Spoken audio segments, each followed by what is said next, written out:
PASEP, né? O PASEP, doutora, eu queria que a senhora desse uma noção do pessoal, né? A gente sabe que o PASEP é o pessoal que foi funcionário público, né? Então, eu digo que não é só do Banco do Brasil. É Banco do Brasil, Caixa, Petrobras, servidor público. Servidor público ou de empresa pública, né? E a data, doutora? A data que é importante. Porque tem pessoas que estão agora e não adianta, porque a data, né? Qual seria a data que a pessoa tem direito? Tá? Primeiro, assim, né? O PASEP foi extinto já, né? Ele acabou em 88. 88. Então, foi um programa criado pelo governo de 72, que foi até 88. Sim. Tá? Então, naquela época, o governo, o empregador, né, fazia depósitos mensais para formar como se fosse uma poupança, que é mais ou menos o PIS hoje em dia, né? E o que acontece? Esses depósitos eram feitos mensalmente no Banco do Brasil e a pessoa sacaria na sua aposentadoria. Mas tinha algumas coisas que eles podiam sacar. Quando casavam, podia sacar uma parte, tinha Lembro. Algumas exceções no meio do caminho. A idade mostra. Então, assim, o primeiro corte é esse. É quem se aposentou, quem trabalhou antes de 88. Né? Então, quanto mais tempo trabalhou durante esse período, maior provavelmente é o saldo que tenha tido na época e, consequentemente, o direito à revisão aumente, o valor da revisão também.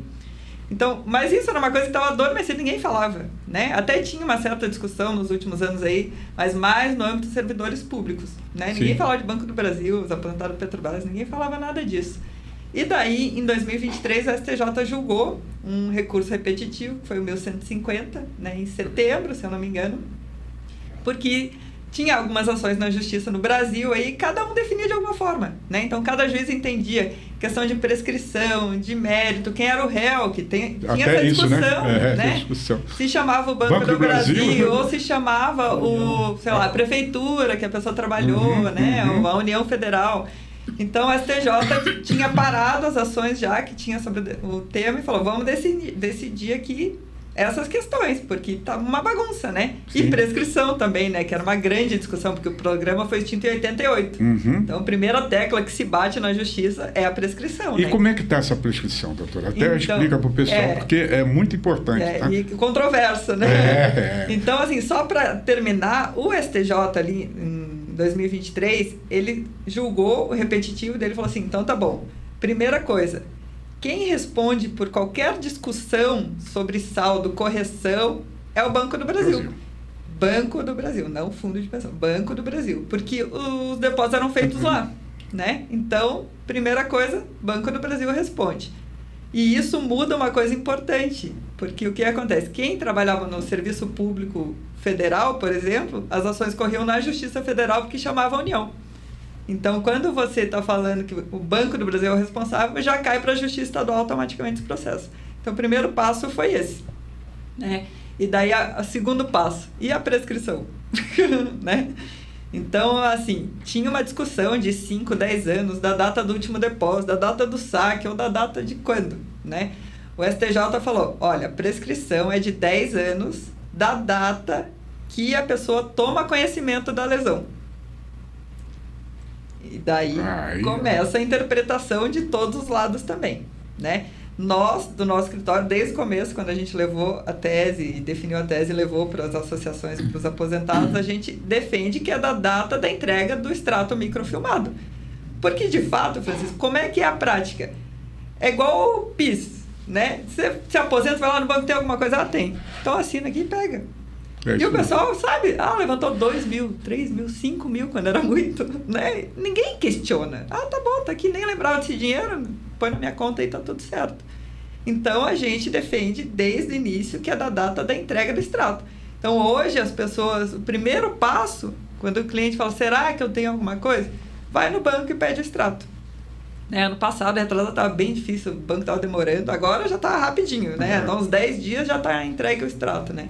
Então, a gente entende que começa a contar da data da entrega do extrato.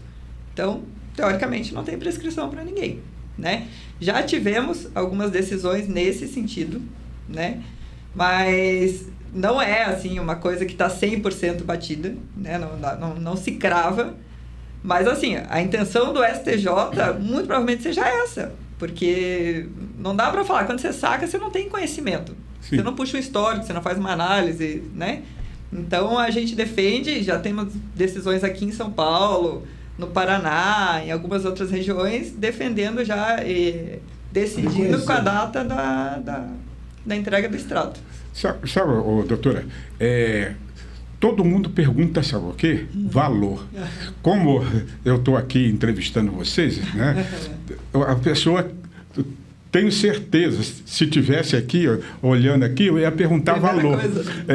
Quanto mais ou menos dá o valor dessa ação? Tá? Essa ação é mais ou menos como aquela do FGTS que o pessoal fez. Então, assim, é muito relativo, porque cada um tinha um saldo, cada um tem um tempo, né?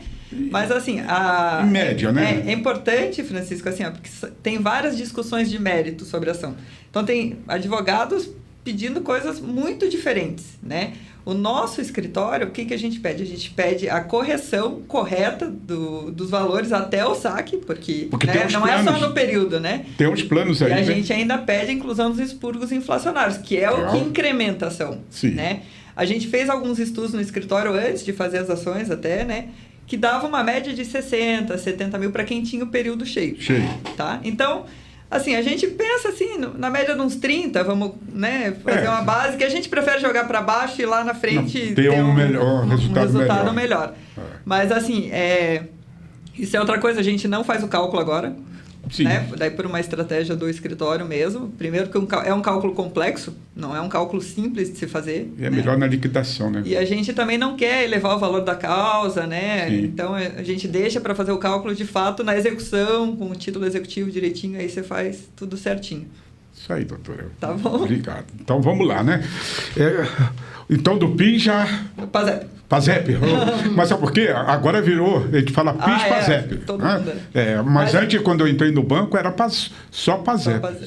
Então, assim, o PASEP Francisco, está com dúvida, vai no extrato, vai no banco, qualquer agência do Banco do Brasil solicita o extrato PASEP e leva para um advogado fazer análise, né? É isso que eu ia perguntar, como fazer, né? Esse é o primeiro passo. O primeiro passo é pegar o extrato no banco, né? Tá. Então, vai no banco, pede o extrato total do PASEP. O banco vai entregar na hora ali, que é um período pós-99. Mesmo que esteja zerado, o banco entrega.